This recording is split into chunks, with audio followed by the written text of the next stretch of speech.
So Steve, you've been making online content now for about 10 years.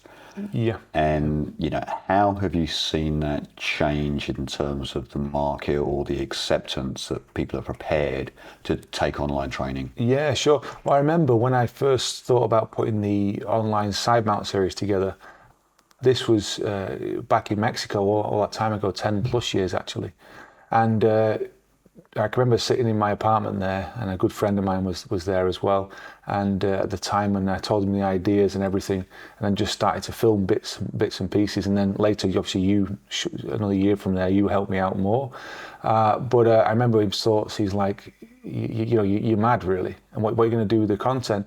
And I just said, well, it's more for my customers who I keep saying the same things and keep doing. It'd be great if I could give them some pre-study materials, and off they go. They could learn from it. And then I got started into it, and I was changing my t-shirts at the time over and over and over, sat there talking to a camera.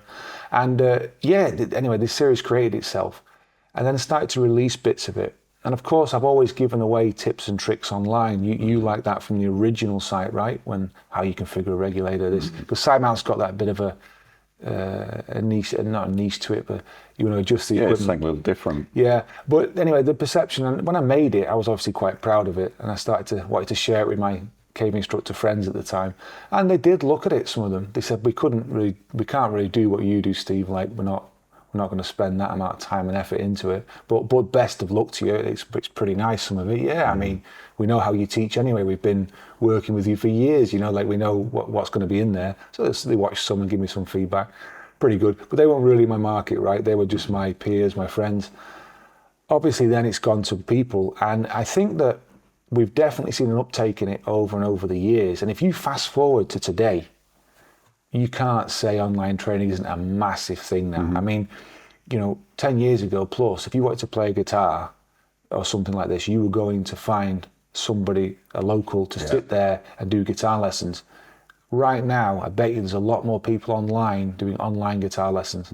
Yeah, there's so much online, everything's online. I mean, even jiu-jitsu training, I got a bit into that a little bit. Wow, there's so much good stuff online about it. There's brilliant courses. Even from those guys, the Grace University, they're over in the States. I wasn't planning to fly over there. I don't have a huge amount of time, but I've got their online course, studying bits of it. We did some live stuff in a classroom. It worked perfectly. The stuff you're learning, and then you've got an instructor with you, and you're able to say, I picked up these things, what do you think, and practicing them. And they're like, yeah, it's okay, and this is how you apply them. Brilliant. And that's exactly what we do, isn't it? If you think about it, we give people lessons, and then they later go to an instructor to apply them for maybe a certification or to learn to cave dive in this instance. So I think the acceptance is massive now, and no one is arguing anymore about how good an element of online training can be. I don't think we're seeing a lot of it still in scuba diving, simply because, well, we've set a bar pretty high. I'd like to think that. Any products that come out are going to hopefully compare to ours. But the work involved, I mean, I take my hats off to anybody who's prepared to put that work in, because it's a huge investment in your time, your skills, and the heat's on when that camera's rolling and you've got to talk like we are now. I mean, we're years in, we're used to it. But for a lot of people, it's a daunting task. It's quite difficult to do. So, and I think the students now, there really is no argument with AI and everything else growing, like it or not. It's the way people are learning now, are getting information. So we're just going to keep rolling with it. Of course we are.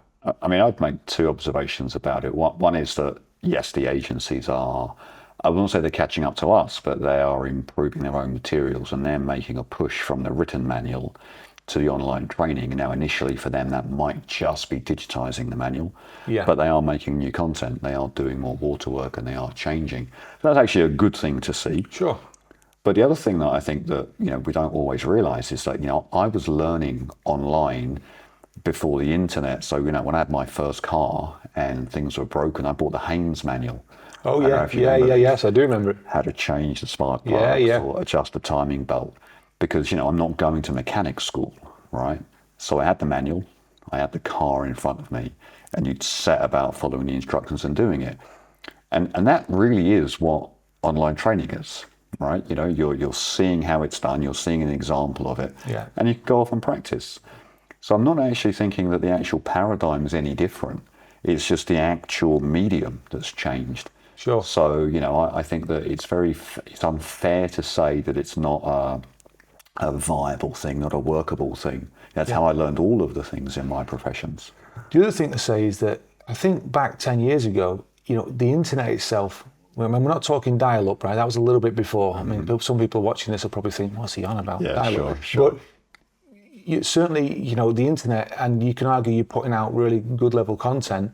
I can't really watch it or whatever. That's not even an argument anymore. I mean, nearly everybody now has a very good internet connection, whether it's on 4 or 5G, whether it's on a fiber network or whatever you've got. So those questions and things and concerns I had from people, they've gone away. Yeah, sure. You know, they're watching it now. We've even upped what we've done. The original stuff was like 1080p. We went to 2.7K, and a lot of this cave series actually is 4K. It's all in 4K. So for people who like to watch it on a nice big screen, great. People on a laptop, let's be honest, it's going to be very similar and high quality anyway. But obviously we've put a lot of resources into buying computers to run this thing and actually be able to edit. So I've quite enjoyed that actually. I've got a very fast set up now, and not one country but a couple of countries where I work, so it's nice.